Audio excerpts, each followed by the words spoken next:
Я думаю, что долго нам не надо убеждать людей, что люди должны быть грамотными, да? Верно. Это однозначный вопрос.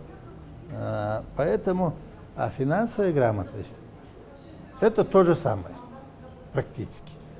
И финансовая грамотность, сегодня у нас состоялась хорошая беседа по финансовым пирамидам и других вариантов, много там вариантов есть. Грамотный человек – одно дело, а финансово грамотный человек, он не попадет на эти финансовые ловушки, руки мошенников.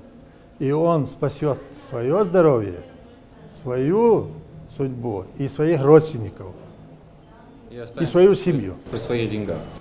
Не то, что останется при своих деньгах, он может, если финансово грамотный, и заработать на своих деньгах. Айса Хамидович, вы не первый год работаете в финансовом мире нашей страны, и все время, которое вы уделяли своей работе, наверняка вы сталкивались с различными проблемами в той либо иной сфере. В последнее время в нашем обществе появляется все больше и больше мошенников. А финансовые мошенники – это особый класс людей. Как можно опознать финансовые пирамиды и себя защитить от этого? Ну, финансовые мошенники были всегда, если так рассуждать, то сейчас у них спектр увеличился. Спектр увеличился. И если мы возьмем как финансовую пирамиду, то история финансовой пирамиды, если я не ошибаюсь, больше 100 лет. Это было где-то вот вычислено, сделано, и практически, можно, если в истории не будем вдаваться, то довольно-таки четко отработали свой фактор. Поэтому нового ничего нету. Система одна и та же. То есть одна и та же формула? Да? Одна и та же формула для в принципе, во всяком случае, в финансовых пирамидах одна и та же формула. Ну, с совершенствованием технологий чуть-чуть по принципу переходит. Практические варианты чуть разнообразны. А так, принцип подхода один и тот же. Играя на чувства людей, денег, хороших, свободных, без труда денег, они довольно-таки распространенное чувство людей. Другие люди, более компетентные в некоторых вещах, пользуются этим фактором и зарабатывают неплохие деньги. И очень плохие деньги, если с другой точки зрения. Я дополняю ваш вопрос, который сказал, а в чем распознать? Подходы не такие, требующие не таких глубоких знаний в финансах, в экономике и так далее. Подход очень простой. Если взять депозитная ставка, есть такое понятие депозитная ставка. То есть, когда человек, физлицо, ну или юрлицо, допустим, в данном случае юрлицо приходит в банк и говорит, под какие проценты у вас можно вложить деньги. И там определяется процент. Сегодня приблизительно ориентировочно до 6%. А товарищи, которые играют на чувствах таких людей, обещают большой процент. Естественно. Как только, я обычно такую схему давным-давно уже отработал, потому что родственники там все много людей, если кто-либо вам предлагает 3-кратный процент депозитной ставки, то есть 3 раза больше, чем дает банк. Все. То есть да. 18-20%. Ну да. Можно с 15% уже насторожиться.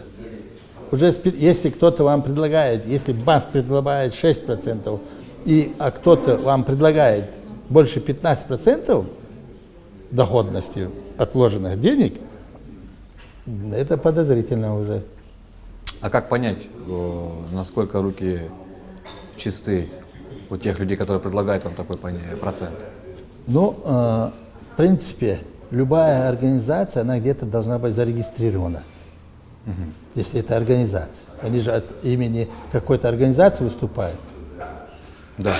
Она должна быть зарегистрирована. У нее должен юридический сайт должен быть. А если они занимаются финансовыми делами, может быть, у него даже должна быть лицензия, если там подходить, с какой позиции они подходят. Можно с этих точек зрения, ну, офисом они делают офисы, но в основном по любой организации можно зайти, там, налоговый, по ИНН вычислить ее координаты. Довольно простой, но чуть-чуть сложновато в данном случае. То есть я правильно понимаю, если вам обещают процент выше в 3 раза, чем в банке, в 3 раза, да? Пускай даже больше, но обычно это больше бывает. Ну да. Гораздо больше. То есть лучше проверить предприятие по юридическому адресу? Даже проще было бы, это когда, вот я не знаю, как мы с вами сейчас, вы отнесетесь к этому, когда я предлагаю при встрече вот с прессой, представителями прессы, я предлагаю координаты Центробанка России, куда можно обратиться. И мне некоторые журналисты говорят: Исаак Хамидович, это реклама. Центробанк не зарабатывает на рекламе, на этой функции. Поэтому, если есть возможность, если у вас есть желание, если вы считаете это нормальным, я могу дать четкие координаты, телефон, мы потом можем опубликовать их, понимаете? И по этим координатам любое время суток, любой гражданин Российской Федерации и не Российской Федерации может позвонить по этому телефону и спросить: есть такая организация, мне предлагает такие-то условия, ваше видение этого вопроса. Или вот я сейчас выписку взял, к примеру, у себя. В принципе, вот у нас есть вот такой формат, визитки, я так сказал, да, вот четко написано, куда обращаться, если мои права нарушены. В данном случае, если права нарушены, там идет, ну и туда же обращается по любому вопросу. Это я бы сделал бы визитные карточки любого гражданина, вообще нашей страны и республики. Тут, смотрите, написано, это Центробанк. Есть там интернет-приемная, сайт интернет-приемный. Ты можешь обратиться письменно туда. И есть круглосуточный номер телефона. Круглосуточный, бесплатный.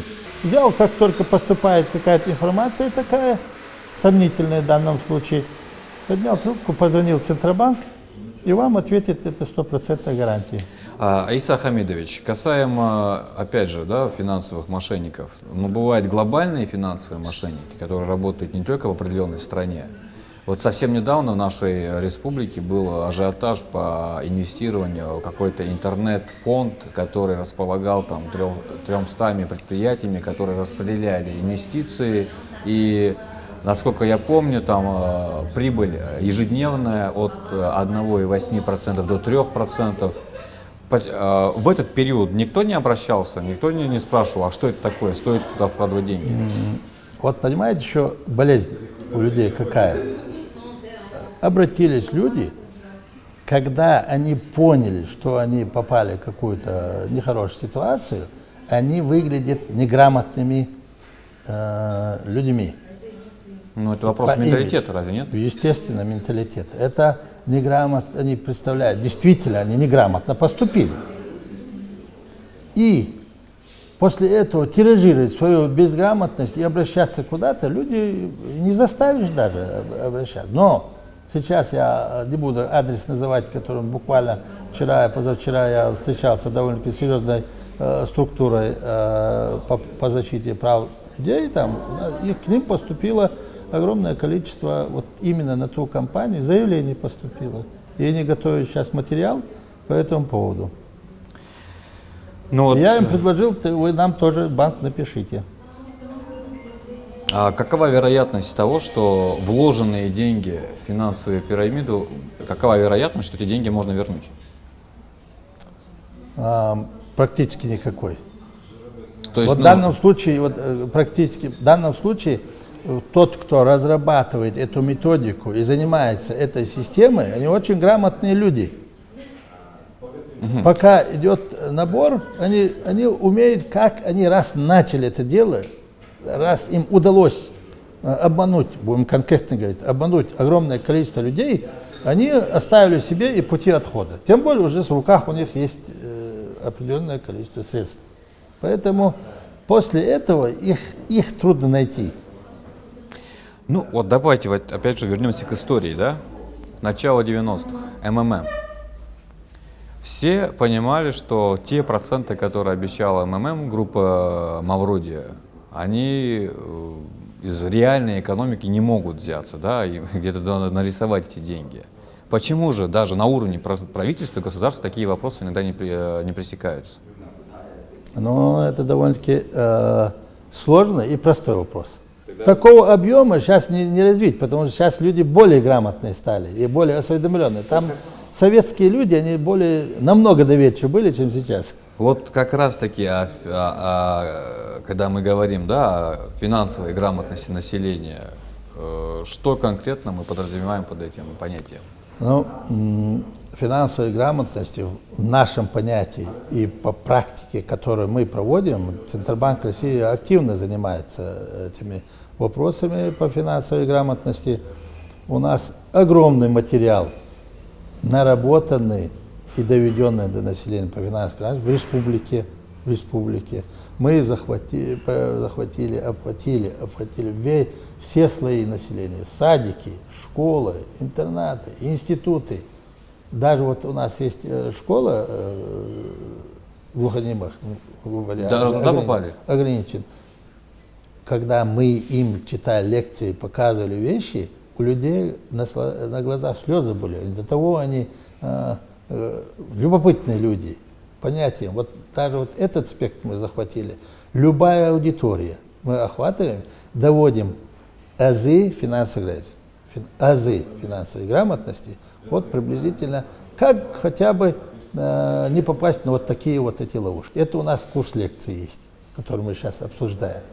Как брать кредит, как не брать кредит, и почему не брать, стараться не брать кредит, тоже это обосновывается. Как вкладывать деньги, как защитить свой личный бюджет.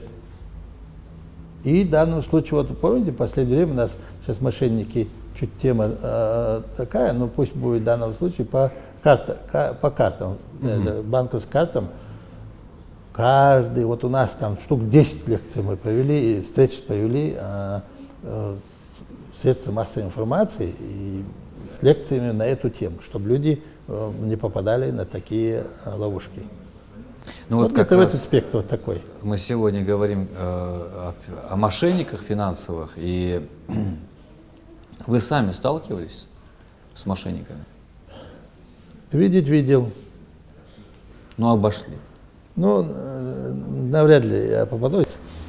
Ну, для того, чтобы подытожить все, что мы сегодня сказали, да, в этой программе. Рано подытоживать. Главная формула все-таки того, чтобы не попасться к мошенникам. Главная формула — запомнить две цифры. Нетрудно, да? 6%. Это в данном случае на сегодня. Любой человек из нас может элементарно позвонить в банк, любой банк, или зайти в любой банк и спросить, под какие проценты вы принимаете деньги. Ну, депозит, это, чтобы люди понятно было, да? И вам говорят определенную цифру. А другой вам предлагает 3 раза больше.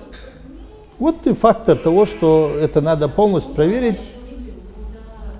Элементарно потом. И проверять-то как не надо, как мы говорили, по сайтам бегать. Позвонить в Центробанк на вот эти координаты, которые мы даем нашим гражданам. И вам дадут конкретный ответ. Мы же говорим о ежемесячном проценте, либо о годовом?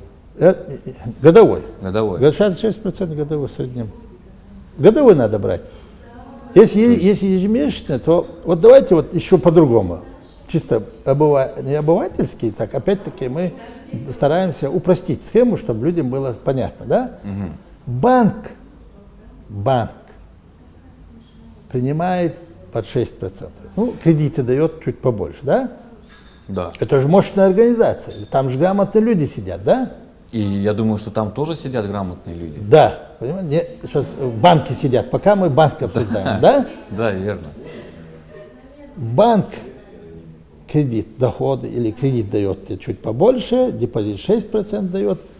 Почему банк, давая тебе кредит с тобой возится, чтобы получить от тебя 15%, когда они могли бы чохом отдать этому товарищу, который предлагает тебе 100%. Почему этот умный банк, толковый, да, например, в данном случае, по своей специфике, я имею в виду, он этого не делает?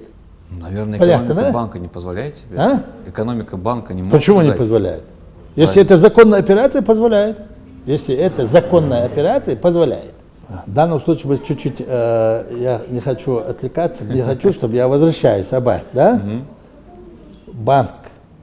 Почему? Вот даже в данном случае пирамида, да? Пирамида, сейчас вот эти, как раз бы, какой компании говорили по валютам, да? По валюте. Компании, они 150-200% предлагали. Я видел, 150-200%. Поэтому люди идут и не интересуются. Кто из банков туда вложил деньги? Я думаю, что никто. Почему? Потому что знает, что это невозможно. Ну вот нельзя было спросить у него, а какой банк у вас это самое вложился и участвует с вами, и сколько он вложил? А здесь мы обратно возвращаемся к менталитету человека. Жажда наживы. Я просто не хочу об этом говорить, потому что когда я ехал сюда, вот нельзя говорить, а принцип очень прост.